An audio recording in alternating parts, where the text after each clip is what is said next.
dusty archives of Nag Hammadi, hidden beneath layers of sand and time, scholars found the Gospel of Philip. But there was something strange about the manuscripts.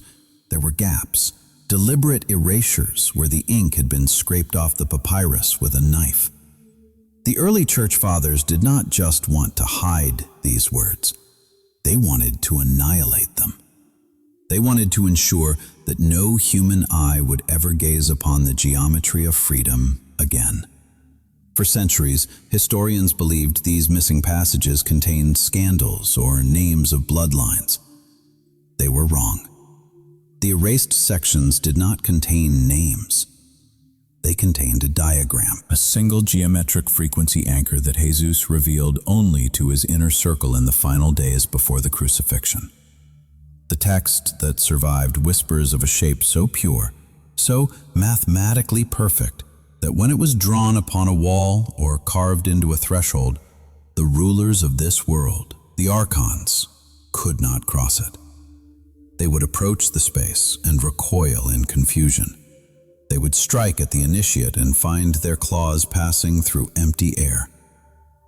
The early Gnostic communities understood something that modern religion has deliberately made you forget. They knew that spiritual warfare is not fought with prayers or pleas to a distant god. It is fought with frequency. It is fought with geometry. And the symbol they used was not a decoration. It was technology. Tonight, the suppression ends. Tonight, the erasure is undone. In the next few minutes, you are going to learn exactly what this symbol is. You are going to learn the forbidden physics of how a simple geometric form can collapse the separation consciousness of an Archon entity. And most importantly, you are going to draw it. Not tomorrow, not someday, tonight. Because if you are hearing this voice, the monad has already called you to remember. If you are ready to reclaim the sovereignty of your space, comment, "I am the point," right now. Let the algorithm know. Let the Archons know. You are awake. To understand why this symbol works, you must first understand what you are actually fighting. You have been told that demons and negative entities are monsters. This is a child's understanding. In the higher dimensions, form follows frequency. The entities the Gnostics called Archons are not physical monsters.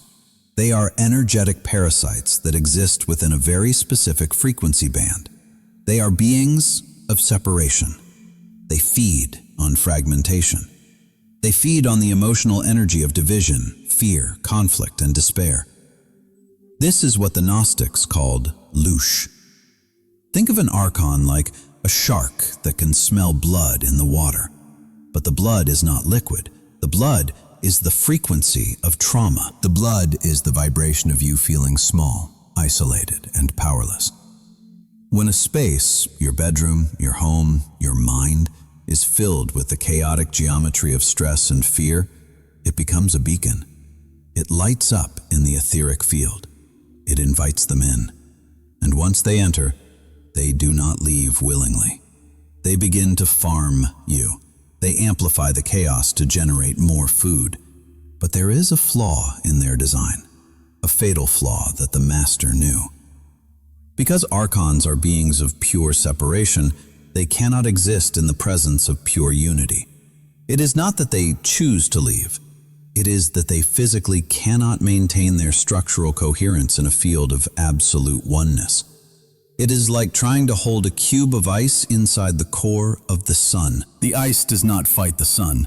The ice simply ceases to exist as ice. This is where the symbol comes in. The church told you to fear these entities so that you would need a priest to banish them. They built an entire industry on exorcism and rituals and holy water because if you knew you could draw a circle on a piece of paper and achieve better results than a high priest, their power over you would vanish overnight. The system of institutional control relies on you feeling defenseless. But symbols are not just art. Symbols are the source code of reality. When you draw a specific geometric pattern with focused intention, you are not just making marks on paper.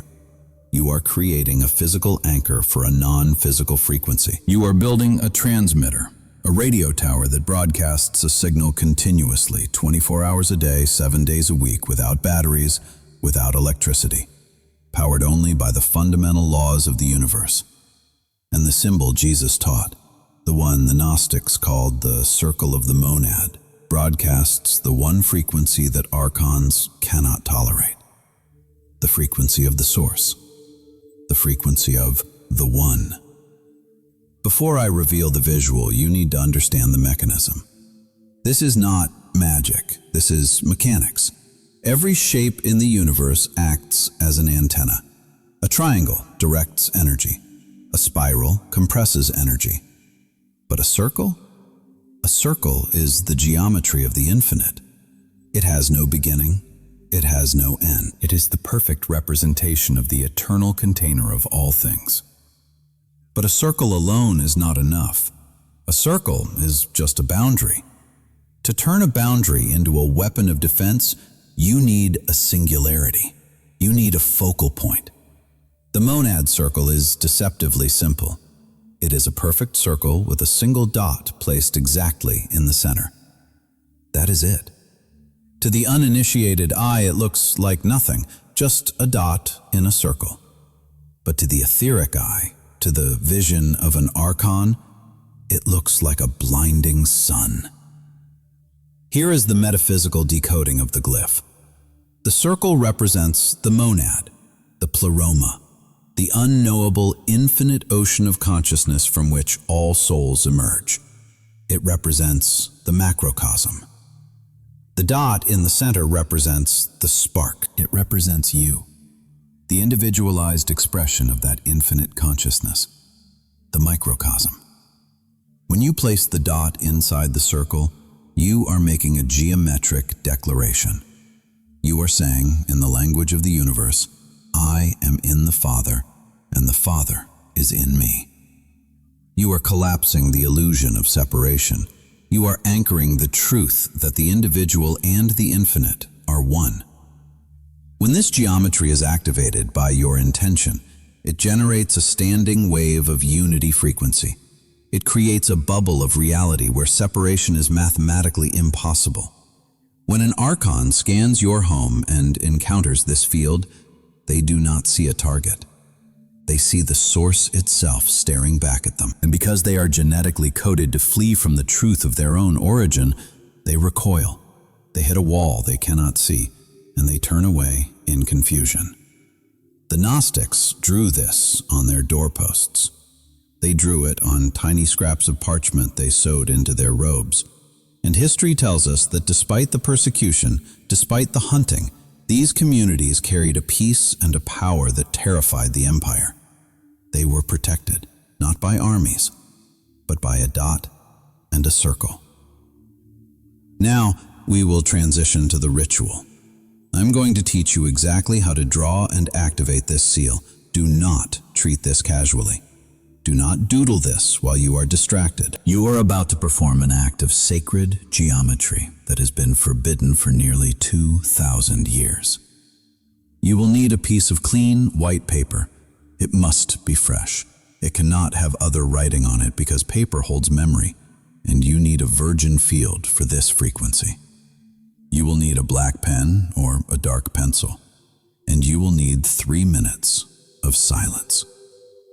Step 1. The preparation. Sit in a quiet place where the energy is still. Place the paper before you. Hold the pen in your hand, but do not touch the paper yet. Close your eyes. Take 3 deep, slow breaths. With each breath, imagine you are pulling your energy back from the world. Pull it back from your phone. Pull it back from your job. Pull it back from your worries. Center yourself in the now. You are the architect of your reality. Feel the weight of the pen. It is your wand. It is your tool of creation. Step 2. The intention. Before you make a single mark, you must program the action. Speak these words, either out loud or internally, with absolute authority. Say, I draw this symbol as an anchor for unity consciousness. I seal this space in the light of the monad. This is crucial. Geometry without intention is just lines. Geometry plus intention is magic. Step 3. The circle. Open your eyes. Place your pen on the paper. Draw a circle. It does not need to be mathematically perfect. You do not need a compass, though you can use one if you wish. Hand-drawn is powerful because it carries the micro-movements of your biological signature. Draw it in one continuous motion. Do not lift the pen. Close the loop. As the line connects back to the beginning, feel a click in your mind. You have created a boundary. You have defined a sacred space. Step 4. The singularity. Look at the empty space inside the circle. That is the field of infinite potential. Now, find the center. Do not overthink it. Let your hand find the balance point. Place a single, deliberate dot in the center of the circle. Press down firmly. As you place that dot, feel the sensation of anchoring. This dot is you. It is your soul. Safe, held, eternal, surrounded by the infinite. Step 5. The activation. This is the step the uninitiated miss. Put the pen down. Rub your hands together briskly until you feel heat. This generates a magnetic charge in your palms. Now, place your dominant hand flat over the symbol you just drew. Do not touch the paper, just hover your hand 1 inch above it. Close your eyes. Visualize a pillar of white gold light shooting down from the cosmos, through your head, down your arm, and blasting out of your palm into the symbol. Hold it for 10 seconds. You might feel a tingling. You might feel heat. You might feel a pulse pushing back against your hand. Or you might feel nothing but a deep sense of stillness. It does not matter. The law works whether you feel it or not. Say the final words. It is sealed. It is done. Do not erase it. Do not correct it.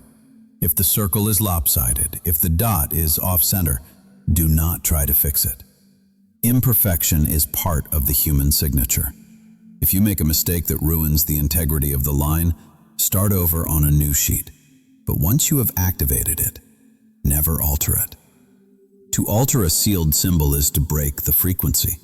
You have now created a monad generator. This piece of paper is no longer just paper. It is a broadcasting station.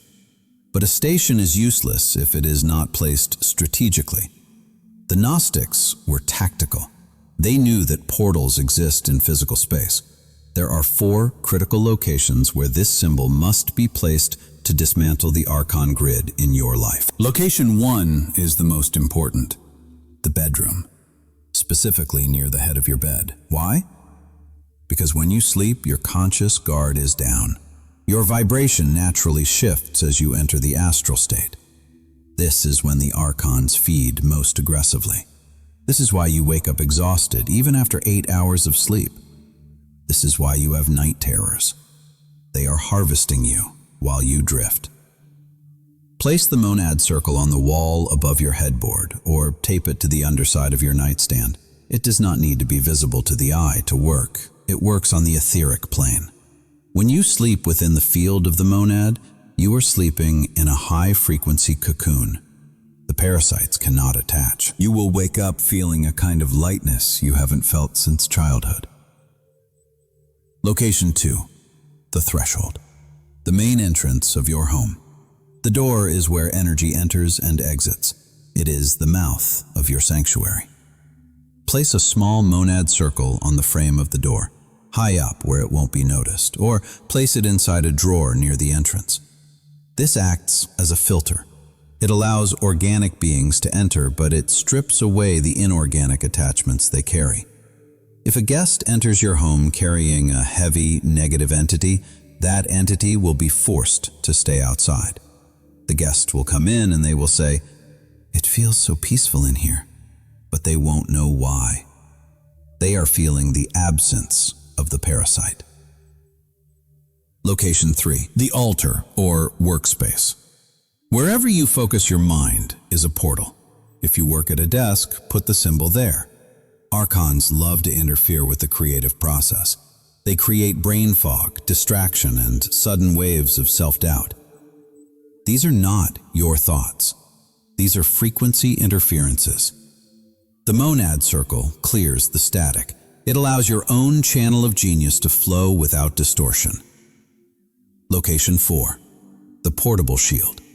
Draw a small version, the size of a coin, on a scrap of paper. Activate it. Fold it. Put it in your wallet or your phone case. Carry it with you. The world is a dense matrix. You are walking through fields of anger, confusion, and fear every time you go to the grocery store or the bank. This portable anchor creates a microfield around your aura.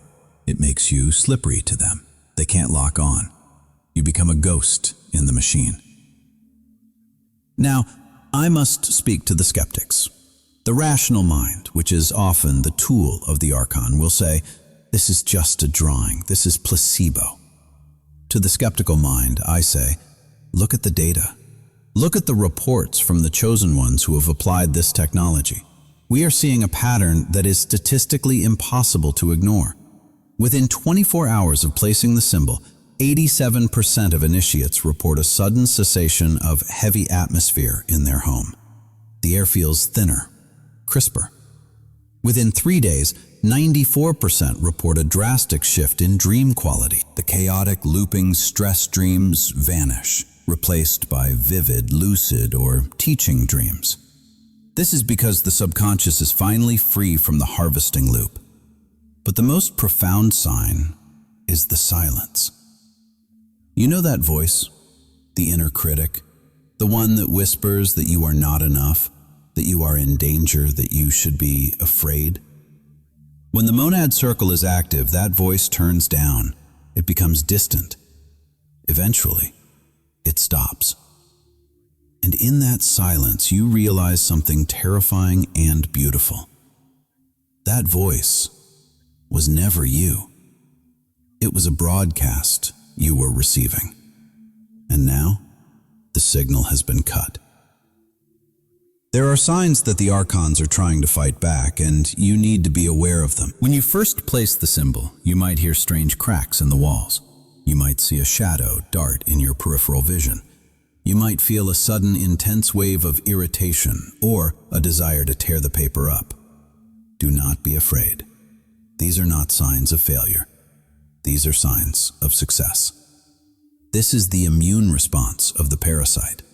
It is uncomfortable because the environment is becoming toxic to it. It is trying to scare you into removing the source of its pain.